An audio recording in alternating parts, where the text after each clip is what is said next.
Welcome to Lykken on Lending, the podcast that dives deep into the heart of the mortgage industry. Your host, David Lykken, bringing you the latest insights, trends, and updates from the world of mortgages. Whether you're a seasoned industry veteran or just getting started, this show is your go-to source for all things mortgage. Let's get started. This is Lykken on Lending. Now your host, David Lykken. Pavan, good to have you back. There was an interesting tweet by Michael Burry, who wrote the book, The Big Short. If you could summarize this, and this is really interesting. Talk about it. Yeah, so there's been some memes running around the internet and social media about the AI bubble, kind of with NVIDIA at the center and how everything feeds on itself. And there's a lot of incestuous trading happening between these companies, and that causes things to inflate, right? And NVIDIA sells their chips for a whole bunch of money to say OpenAI, and to get the money from OpenAI, to get the money to buy those chips, OpenAI, gets an investment from Microsoft, and Microsoft is an investor in NVIDIA. I don't know, that's not exactly the path, but that's the idea. The idea is there's this constant circle, right? And Michael put out this great post, which I just sent it to you, and he's explaining how these balance sheets are overstated, because typically tech, right? If I set up a data center today, right? Any technology, any piece of equipment I buy, right, at best is going to be worth zero. It'll be fully depreciated in 3 years, right? I mean, the laptop that you bought, right, that that you have. I mean, 3 years it's not worth anything because there's a new version out, right? Your iPhone, right? And so what makes these guys think that the NVIDIA chips they bought are going to be worth anything 6 years from now, right? Or 7 years from now, right? But that's what they're doing. They're depreciating these things over, so they're making billions of dollars of investments, and they're depreciating them over what did he say here? Something like it's 6 or 7 year cycle. Right. I forget. So he's saying, but he reanalyzed their financials, and he's saying Oracle earnings are overestimated by 27%, Meta by 21%. Okay, just by correcting the depreciation, by correcting one thing, right? So he's saying the depreciation is too low. And that's imagine Oracle's massive, right? And that their earnings are overestimated by a quarter, 30%. That's huge when you look at the size of the company, right? So and that's the sort of this NVIDIA OpenAI fueled AI bubble that's happening. Now, it doesn't mean that AI is going to go away. No. It just means that people got themselves in a trap and wanted to do, they want to raise money. How do I pay for it? Let me inflate something. And hopefully it's almost like a Ponzi scheme, not exactly, but let's keep inflating it until we can catch up to the revenue. Right. Because there's a lot of real science, a lot of really cool tech and capabilities out here. But, when, and Sam Altman got into a little bit of heat on social media about his response, which I thought was a fair response. I think if I was in his place, I'd say the same thing. So, but basically he was criticized for, hey, ChatGPT has a annual burn rate at $1.5 trillion or something, and his revenue is 18 billion, right? It's like 100 times the revenue you're burning. How can the share price be so high, right? And he snapped back, well, if you want to sell your shares, I got 1,000 other people who would buy your shares, right?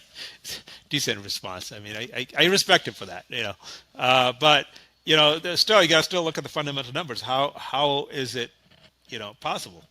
He explained it. He showed the charts of how much the revenue will grow over time and so forth. But it's still, still a bet, right? If you're going to buy that, still it's, and where all the money was spent was creating these mega massive data centers, right? So we did make in America some really beautiful infrastructure, right? And it's kind of like what happened on the internet, the internet bubble in the 90s, right? What did it create at the end? Created beautiful infrastructure, right?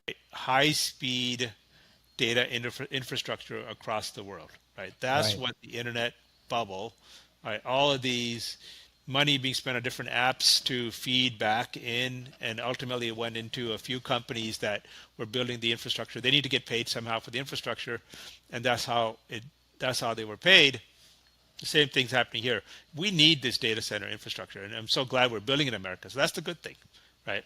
And I'm so glad That these was are my American question, because companies. when I hear Trump Right, talking about all the money he's pouring into these data centers, I mean, Texas is a benefactor of it, right, of that. I mean, billions of dollars are right, going into these data centers. right. So where I think Michael is perhaps, I wouldn't take the short that Michael's putting on. I wouldn't do that trade, right? So unlike, he got it right with the big short with the mortgage-backed securities, Yes. because just like in the movie, there was real problem there because the collateral was dog shit. And if you have a CDO and it's a pile of dog shit, just because the top pile doesn't make it any better than Yep. the It's rest still, of it, right? yep. Right. It's Yep. still dog shit, right? So excuse my language, but I'm But no, quoting the that's movie right exactly what now. it was. Yeah.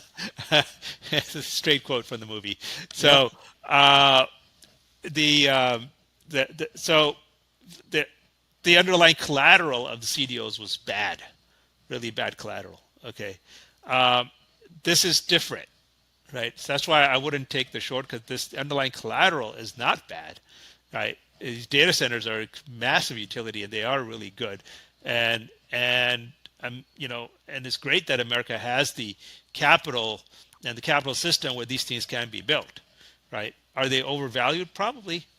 I don't know how much, 20%, 30%. Okay, yeah, so what? Recoverable though. Yeah, it's Unlike, recoverable. Yeah, it's yeah. not zero, right? In the Big Short, those bonds were zero. I mean, they were Yeah. complete crap, right? Some of them, not all of them. All of them suffered, but some of them were just complete crap. They never should have been, especially the synthetics. I mean, oh my God, Oh, can't even believe that the nonsense we with the created that synthetics, stuff. Yeah, exactly right. right? So I personally wouldn't take a short position on this. I think there will be a correction, and I hope that it Correction, isn't not a a collapse. yeah. I mean, it's certainly a collapse. I would give it a 1 or 2% chance of collapse, very low. I'd give it a 50+% chance of a correction. Okay, but that's still 50+% chance of it's A, doing. a significant correction. I mean, a Yeah, 20% is significant. right. When It's you, still better than casino odds, right? yeah, And then even if there's a correction, like let's say there's a 30% correction, who cares, right? Because it'll be a short-term correction. It'd be like a 30% correction in real estate, right? Who cares?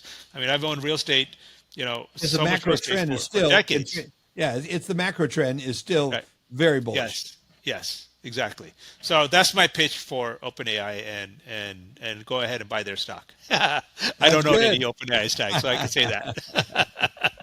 Well, that's really good. It's really interesting to see, how Michael's perspective is on this, because not all the things that were problems in the housing are transferable into Correct. this market, because you have to look at the fundamentals underlying in this. And we have The a underlying, yeah. solid growth stock Right. cycle I here. mean, his own tweet says it is that okay. They're overvalued by 30%. Let's say worst case. They depreciated over 6 years, 7 years. Or they should have depreciated in 3 years. Big deal. 30%. Right. So what? Yeah, It's but not zero. but if you're a momentum trader, there's an opportunity to make some money in this, because Exactly. Right. you buy in the dips, and Right. there's going to be some dips, is what he is suggesting in this, and what That you're bringing us to. That's right. There will. I think there's a good chance there will be some dips, and that's where you buy. I don't think the dips are going to happen until after OpenAI goes public, and if the key to metric to watch is Sam Altman has published, has made public what his revenue growth projections are, and if a quarter of two, if he misses those couple of quarters straight in a row, then you're going to see a correction. Yeah. Right. That's what you're going to have to look for. Right. And I know that I'm not saying anything that any analyst doesn't already know. They're all going to be saying the same thing. All thinking the same thing. And I think Sam, my guess, I don't know the guy, I've never met him, but my guess is he's thinking the same thing. Like the pressure's on. If I don't hit this, we're going to have a problem. Great.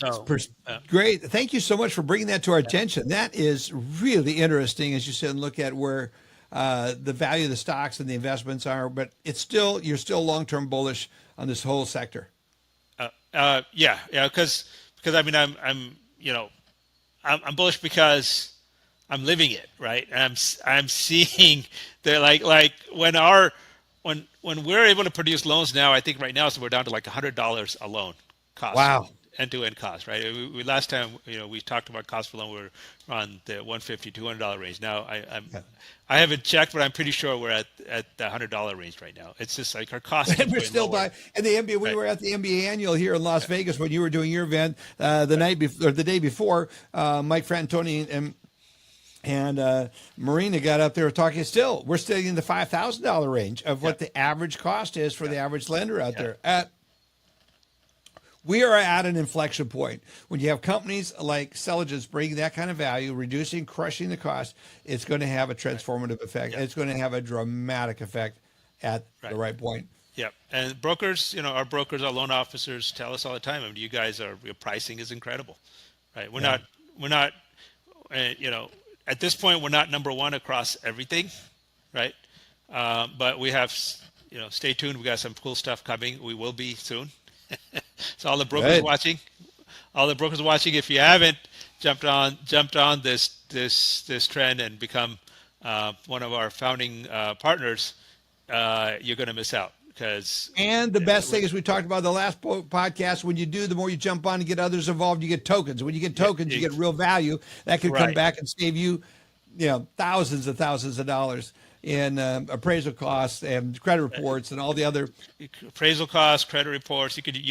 You earn tokens simply for using the software, right? And the more advanced features of the software you use, the more tokens you earn, right? And then you can use those tokens to pay for credit reports, to pay for lock extensions, cost to cure, all this. This is like real cash. And not only that, but you'll be able to. This is what we're working on next. This is kind of cool. You'll be able to give, you as a broker, you can give your tokens to, say, your borrower.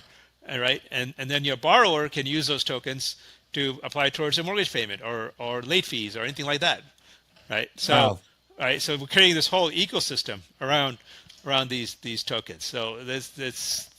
And the part that people are scratching their heads said, "Yeah, but Dave, didn't you say that you could use Angel AI for free? How are you creating tokens off of this?" Well, it's look, we're worth $120 billion. We can do a lot. There's a lot of money, and we have a lot of because of that valuation, with that much equity. It's what we said. Nothing is beyond reach. The possibilities of what's happening in connections.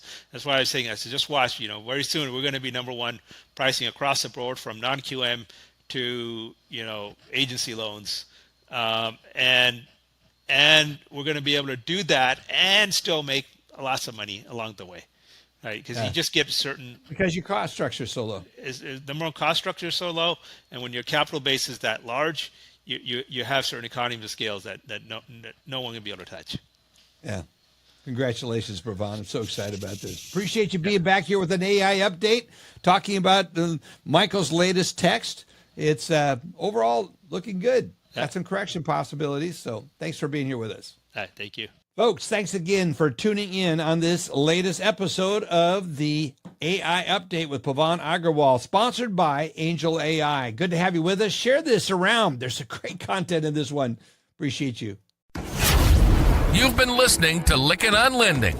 Our passion is to bring you the latest insights, trends, and updates from the world of mortgages. So on this show, if you're a seasoned industry veteran or just getting started, it's your go-to source for all things mortgage.